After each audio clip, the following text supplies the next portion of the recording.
Reka nongere ngusuhuze ukunda gukurikira ibiganiro byacu by'ubuntu no kuri Gospel TV. Njye gusuhuza nitwa Emi Shalom, nkunda gutegurira ibiganiro bya buri munsi biganira ku butumwa bwiza ndetse n'imibereho y'abakristo n'itorero rya Kristo muri rusange, biganisha kugira ngo abantu bamenye umugambi mwiza wateguriwe muri Kristo Yesu. Uyu munsi rero tugiye kuganira ku mibereho y'intumwa cyangwa se itorero rya kera. Uyu munsi ndashaka ko tuganira tukabera hamwe amateka n'imibereho y'intumwa za kera n'ubuzima bwose babayemo, cyane cyane nyuma y'uko Yesu Kristo avuye mu isi. Ntucikwe rero, kora subscribe, ukore share, ubisangize bagenzi bawe niba ushimishijwe no kumenya ukuri kwa Kristo kuri mu byanditswe no kumenya ibyanditswe byera, icyo bihatse mu ijambo ry'Imana cyangwa se mu iyobokamana.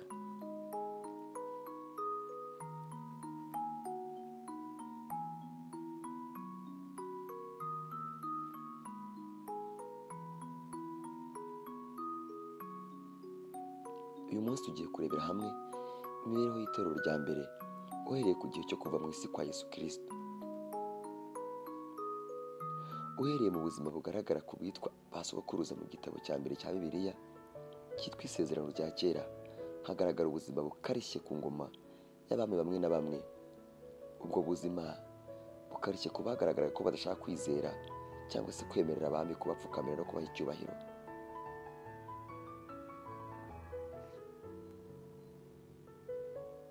Sinde bugaragara ku rupfu rwa Abeli cyangwa Mose cyangwa se ngo nibande ku itanura ryenyejwe karindwi ngo rirohwemo Saduraka na bagenzi be batewe utwatsi ko barara igishushanyo cyabajwe n'umwami. Simvuga ibya Daniyeli n'abandi bagiye bahakana imigenzo n'amahame y'ubutegetsi bwa kera cyangwa se n'amahame y'ubutegetsi bw'abashakaga icyubahiro bakikikiza cyangwa se bishakira kugira ngo baramywe mu cyimbo cy'Uwiteka, bakikiza abashakaga kubabuza icyubahiro cyabo.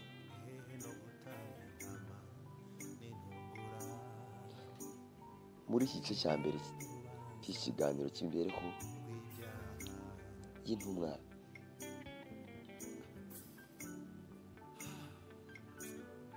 ni ukuvuga imibereho y'intumwa mu gihe cya mbere cyo kubwiriza ubutumwa bwiza hose, inshingano bari barasigiwe na shebuja ari we Yesu Kristo.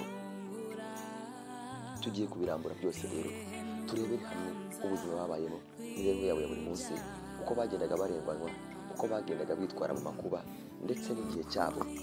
Kuri kino gice cya mbere kino kiganiro cy'imibereho y'intumwa za kera, turarebera hamwe uko bagiye bitwara mu gihe babaga basohoyemo. Turareba ibyanditswe bitandukanye bivuga ku ubwo buzima, ndetse kandi tubuze kwibanda no kumenya icyo Yesu Kristo nk'uwari wabasigiye inshingano yabivugagaho.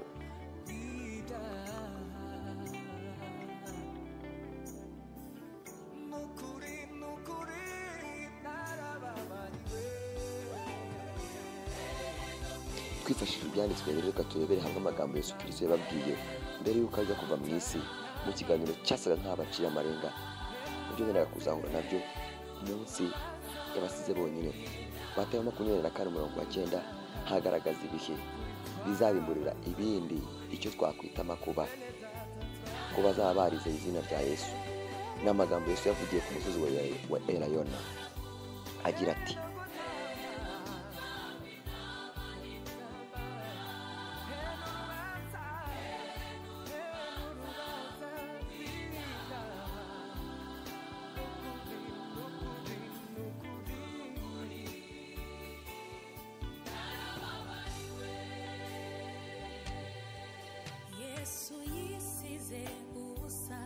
ariko ibi byose bizaba ari itangiriro ryo kuramukwa.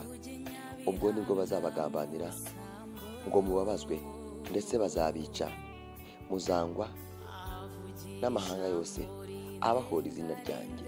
Nibwo benshi bazasubira inyuma, bazagambanirana bangane,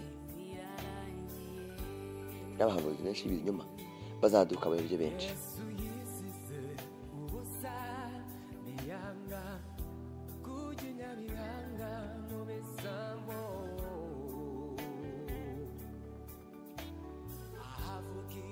Yohana 16 uhereye ku murongo wa 2 ugasoma n'uwa 3 haragaragaza ubuzima buzaza nyuma yo kuva mu isi kwa Yesu. Ni amagambo Yesu yongeye kubasubiriramo abigishwa be abamara ubwoba ku byari bubabeho iminsi yabo iri imbere. Ahangaho umuntu yakwibaza ku ijambo rivuga ngo bazabaca mu masinagogi. Ese sinagogi ni iki? Ni ahantu ki se? Ese hakorerwa iki kugira ngo bacibwe? Bazaba bakoze iki se? Nkwibutse yuko njye emishara mu bategura kandi nkabagezaho bino biganiro ni kuri YouTube yitwa Ubuntu no kuri Gospel TV. Ukore subscribe kugira ngo ujye ukunda kubona ibiganiro byacu bya buri munsi. Uyu munsi rero twifashishije ibyanditswe nko muri Mariko 6:2, Luka 4:2, ibyakozwe mu 13:15 cyangwa se 14 umurongo wa mbere, urasanga isinagogi ari inzu uyu munsi twita urusengero cyangwa kiliziya cyangwa inzu yose yambarizwamo izina ry'Uwiteka. Twibaze kuki Yesu yavuze ngo bazabaca.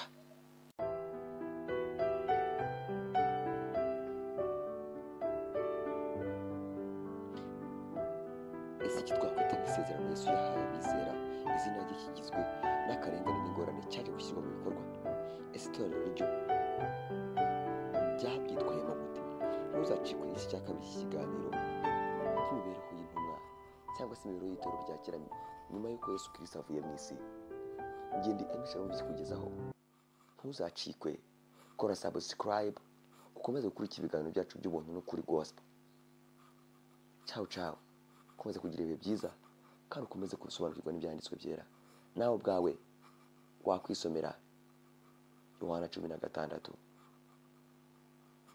Bye bye.